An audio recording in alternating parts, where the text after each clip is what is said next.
Hi everyone, welcome to another video. और आज की वीडियो में हम इस टॉपिक पे बात करेंगे कि एज ए फ्रेशर कितनी सैलरी आपको चाहिए अपने करियर को शुरुआत करने के लिए, स्पेशली अगर आप बैंगलोर जैसे मतलब बड़े शहर से अपने करियर की शुरुआत कर रहे हैं।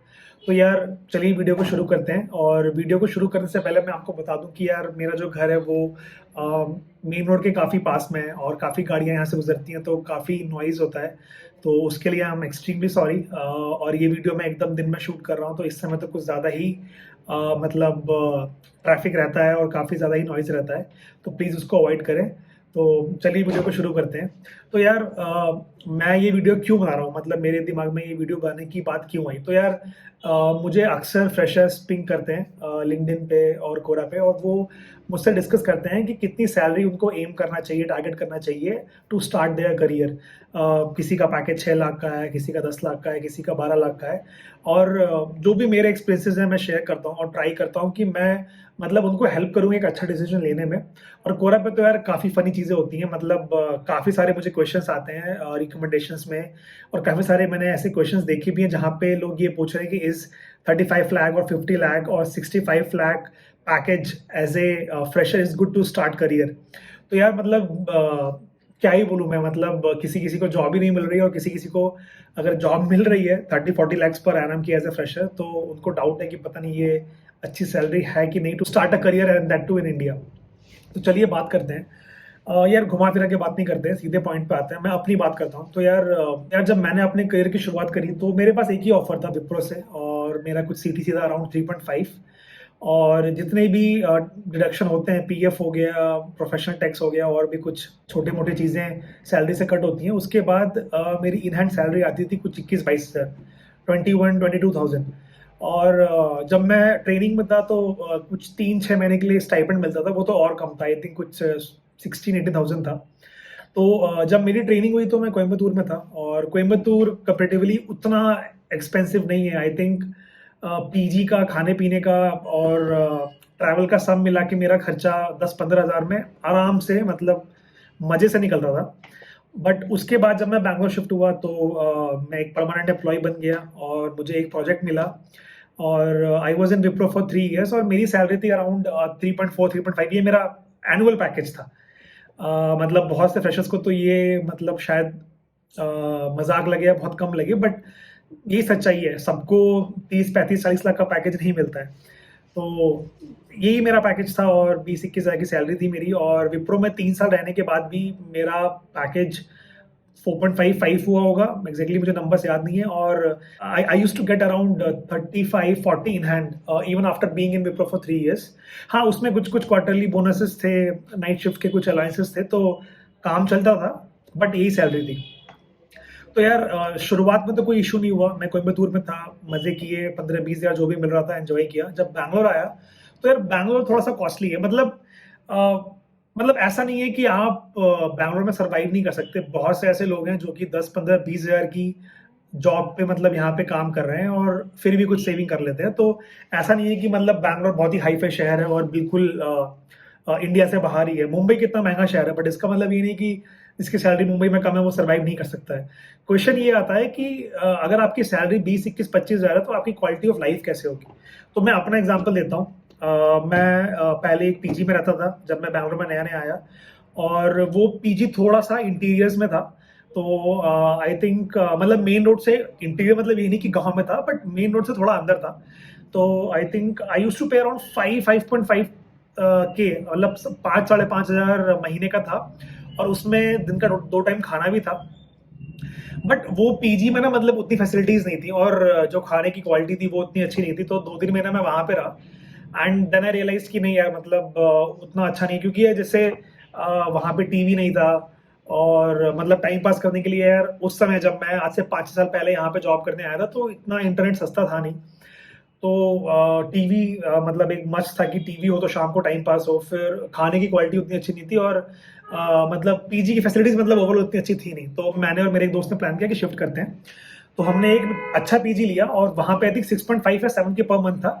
बट वहाँ पे रूम में छोटा सा एक फ्रिज दिया हुआ था, टीवी था, ट्रिपल शेयरिंग रूम था, और 3 टाइम खाना था। अगर आप लंच के टाइम पे आ सकते हो तो लंच भी अवेलेबल रहेगा, एंड वीकेंड्स पे इवनिंग में they used to give snacks, और खाना भी ठीक ठाक था।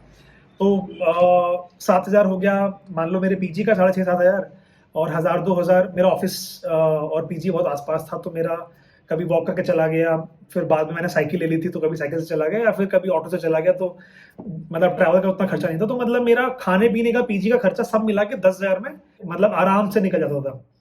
तो मान लो अगर मेरी सैलरी 21,000 है तो 10,000 मेरा पीजी में खाने पीने में चला गया।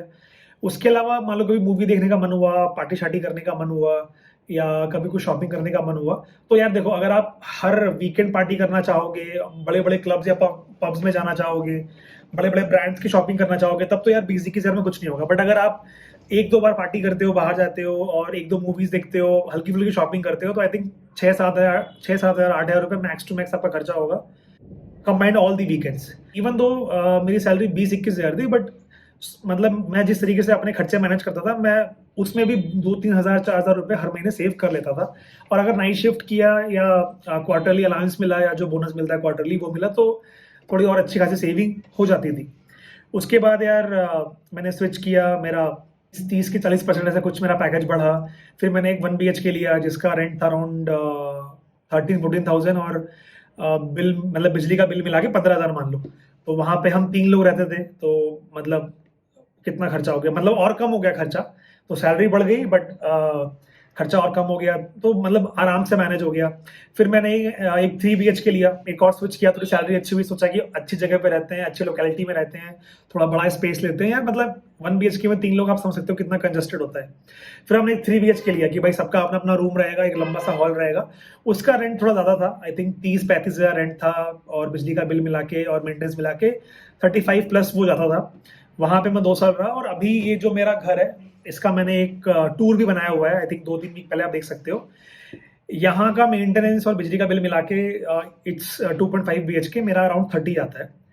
तो मतलब मेरा जो मैं सारी बातें कर रहा हूँ इसलिए आपको बता रहा हूँ कि यार चाहे आपकी सैलरी 20,000 हो, जैसे मैं अभी 3-4 स्विच कर चुका हूँ, तो I am getting a decent salary. तो चाहे आपकी सैलरी 20-21 हज़ार हो, चाहे आपकी सैलरी 1-2 लाख रुपए पर मंथ हो, बैंगलोर में सारे ऑप्शन हैं अवेलेबल। बट हाँ, ये है कि आप यहाँ सर्वाइव कर सकते हो, खाना मिल जाएगा, रहने को छत मिल जाएगी, बट डिपेंड करेगा कि क्वालिटी ऑफ लाइफ कैसे होगी। जैसे जैसे आपकी सैलरी बढ़ेगी, आप अच्छे पीजी में जाओगे, अच्छे पीजी से आप एक अच्छे फ्लैट में जाओगे या सोसाइटी में जाओगे। पहले आप छोटे मोटे क्लब पब्स में जाते थे, फिर आप अच्छे क्लब पब में जाओगे, अच्छे रेस्टोरेंट में खाना खाने जाओगे। पहले भी आप शॉपिंग करते थे, जैसे ब्रांड फैक्ट्री में कर लिया, चाहे सेंट्रल में कर लिया, फिर आप अच्छे ब्रांड्स में जाके शॉपिंग करोगे। तो जो आपका क्वालिटी ऑफ लाइफ है ना, वो अगर आप कंट्रोल करना सीख लो एज पर योर इनकम, तो आई थिंक आप किसी भी सैलरी में सर्वाइव कर सकते हो। तो पहली बात तो ये होगी। और दूसरी बात, जो यार लोग ये पूछते हैं कि कितनी सैलरी एज ए फ्रेशर अच्छी होती है to start your career with, तो यार देखो, मेरा मानना है, मैं फ्रेंकली आपको बताता हूँ कि यार सैलरी मैटर करती है, बट आई थिंक किसी भी फील्ड में, चाहे आप सिंगिंग में हो, एक्टिंग में हो, चाहे आप आईटी में आ रहे हो, आई थिंक आपको फोकस करना चाहिए कि आप अपनी जर्नी को कैसे भी करके स्टार्ट करो। ठीक है, मैं मतलब ये बार बार बोलता हूँ पर्सनल चैट्स में, या फिर जब भी लोग मुझसे डाउट पूछते हैं कि सर मेरे पास ये ऑफर है, मेरे पास वो ऑफर है, तो मैं सिंपल सी 2-3 चीजें बोलता हूँ कि आप ये देखो कि जो कंपनी आपको ऑफर दे रही है वो कंपनी का बैकग्राउंड क्या है, और कंपनी में कैसी लर्निंग्स है, कंपनी के क्या रिव्यूज हैं। फिर आप ये देखो कि जो आपको वो रोल दे रहे हैं, मतलब कभी किसी को टेस्टिंग मिलता है, कभी किसी को डेवलपमेंट मिलता है, कभी किसी को कुछ और प्रोफाइल मिलता है, तो वो प्रोफाइल देखो कि प्रोफाइल आपको सूट करता है कि नहीं। And the last part which you should say is कि कितनी सैलरी है। अगर आपको सीखने को मिल रहा है, कंपनी अच्छी है, तो सैलरी अगर थोड़ी बहुत ऊपर नीचे भी है तो मैनेज हो जाता है, क्योंकि यार जब आप कंपनी में रहोगे, 1-2 साल काम करना सीखोगे, स्विच करोगे, तो मतलब एट दी एंड आपको सैलरी अच्छी मिली जाएगी। यार मतलब मेरे कुछ दोस्त थे जिनकी सैलरी मतलब स्टार्टिंग ही 30-40-50 हज़ार थी, और मेरी काफ़ी कम थी जैसा मैंने बताया, बट 1-2 साल मैंने मेहनत की, उसके बाद मैंने स्विच किया। और कुछ मेरे ऐसे दोस्त हैं जिनसे मैं अब काफ़ी अच्छा कमाता हूँ, इवन दो उनकी शुरुआत मुझसे अच्छी हुई थी। और कुछ दोस्त ऐसे हैं जो मतलब मुझसे भी मतलब गए गुजरे थे, उनको उतना अच्छा पैकेज या उनको जॉब ही नहीं मिली थी कॉलेज के बाद, बट वो आज के डेट में मुझसे अच्छा कर रहे हैं, चाहे वो बिजनेस कर रहे हो चाहे जॉब कर रहे हो। तो यार लाइफ में ना मतलब शुरुआत करना बहुत इंपॉर्टेंट है। तो ये सब मत सोचो कि यार कि मुझे 30-40-50 लाख की पैकेज चाहिए, मेरे दोस्त को 20 लाख की 25 लाख की जॉब लगी है तो मुझे भी इतनी चाहिए। आप क्वालिटी ऑफ वर्क पे फोकस करो, और इस बात पे ध्यान दो कि आपको ये जर्नी शुरू करनी है। एक बार आप यहाँ पे आ गए और आपकी जर्नी शुरू हो गई, अगर आपको अच्छा काम करने को मिल रहा है, अच्छी कंपनी है, सैलरी थोड़ी मतलब मान लो आपके एक्सपेक्टेशन से 10-20% कम भी है, तो चिंता मत करो, टाइम स्पेंड करो, पढ़ाई करो और थोड़ी सी मेहनत करो और 1-2 साल में जो आप चाह रहे हो, जो आपकी सैलरी आपके माइंड में थी, आप उससे भी अच्छा अचीव कर लोगे। और पता नहीं यार, ये लोगों ने एक हवा बना दिया है कि 50 लाख, 1 करोड़, 2 करोड़ का पैकेज। भाई देखो, मैं ये नहीं कह रहा हूँ कि नहीं मिलता है और लोगों के पास टैलेंट नहीं है, मिलता होगा और बहुत से लोग टैलेंटेड हैं इंडिया में, और स्पेशली एनआईटीज और आईआईटीज में ऐसे बड़े बड़े पैकेजेस जाते हैं। बट 60-70%, 80% जो लोग आईटी में आते हैं, वो आई थिंक 5-10 लाख के बीच में आई वुड से अपनी जर्नी शुरू करते हैं। 7 लाख, 8 लाख, 10 लाख के पैकेज पे ही शुरू करते हैं। तो इसमें कोई घबराने वाली बात नहीं है। और चाहे आप बैंगलोर में हो, मतलब बैंगलोर में अगर मैं 20-21 हज़ार की सैलरी में एज ए फ्रेशर मैनेज कर सकता हूँ, तो आई थिंक किसी भी शहर में आप इस सैलरी में आप इजीली मैनेज कर सकते हो और अपना करियर शुरू कर सकते हो। बट मैं ये नहीं कह रहा हूँ कि यार आप ट्राई मत करो, अगर आपके पास टाइम है। जैसे मतलब मेरा जब आई थिंक अप्रैल में मेरा कॉलेज खत्म हुआ और मैं ट्राई कर रहा था कि और इंटरव्यूज दूं और प्रिपरेशन करूं, बट जून में ही मेरा विप्रो का कॉल आ गया और मेरे पास उस समय कोई और अपॉर्चुनिटी थी नहीं। तो मैं सोचा यार घर पे क्यों टाइम वेस्ट करना है, सामने जॉब है और ठीक ही है, विप्रो भी कोई इतनी बुरी नहीं है, शुरू करते हैं। बट अगर आपके पास अपॉर्चुनिटी है, ऑप्शन है, तो ठीक है, ट्राई करो, वेट करो। अगर आपके पास कोई ऑफर है तो उसको होल्ड करके रखो और अच्छा ऑफर लेने की कोशिश करो।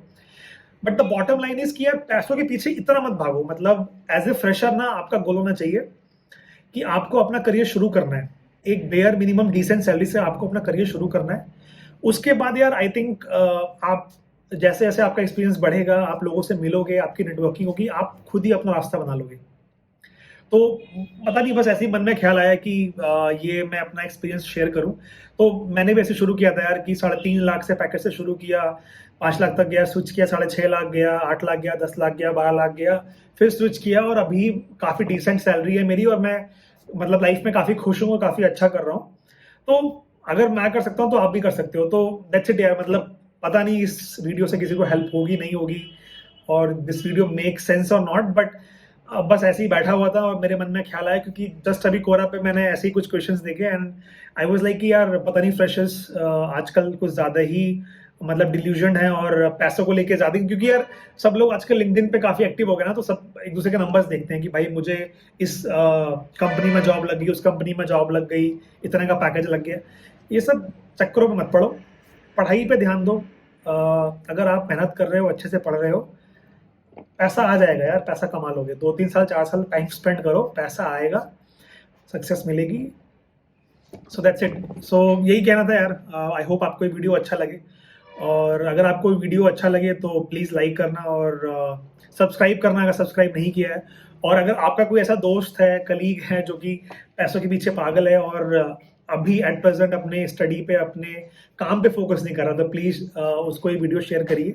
सो that's it guys. As I said, पैसा कितना भी मिले, it's up to you how to manage. और all the best for your career. Hopefully आप करियर में अच्छा करेंगे और मिलते हैं नेक्स्ट वीडियो में।